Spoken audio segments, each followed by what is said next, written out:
we shall reflect on the life of St Louise De Marillac. St Louise, the daughter of a military courtier, was a well-educated and socially prominent Parisian woman. Her mother being dead, she was entrusted as a young girl to an aunt who was a religious at Poissy.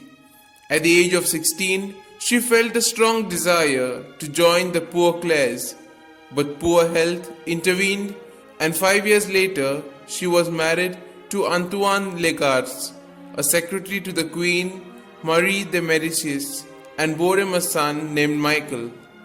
With pious Antoine's approval, she devoted all her free time to works of charity among the poor in Paris, though many considered it unbecoming of her social status. In 1619, she made the acquaintance of St Francis de Sales and St Vincent de Paul. When her husband died in the year 1625, Louise placed herself entirely under the latter saint's direction and spent herself in superintending the various confraternities of charity which St Vincent de Paul had founded for the care of the needy. She also started a systematic training course for the young country girls who came to Paris to assist the ladies of the nobilities in giving personal care to the sick poor at various levels. This is regarded as the real beginning of the Sisters of Charity.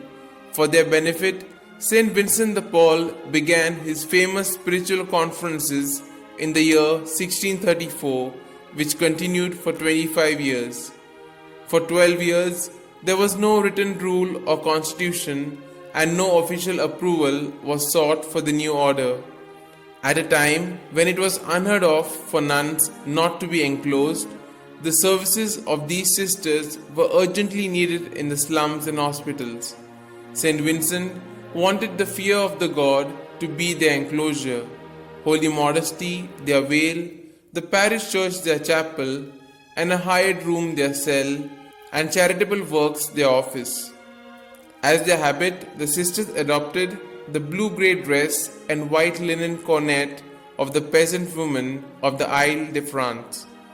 That their self-sacrificing labor bore abundant fruit is evidenced by the fact that the first year's work was blessed with 760 conversions from Lutheranism and Calvinism. In addition, the sisters undertook the religious and secular instruction of the poor children, founding asylums, homes for the aged, the infirm and insane. Louise de Marillac died on the 15th of March 1660, followed 6 months later by St. Vincent. By then, there were more than 40 houses in France. Today, there are over 4,000 houses and some 40,000 sisters in all parts of the world. The community is a lay one with only private vows, and the original rule and constitution has never been changed until recently. She was beatified on the 9th of May 1920 and canonized on the 11th of March 1934 by Pope Pius XI, and on the 10th February 1960 named patroness of all Christian social workers.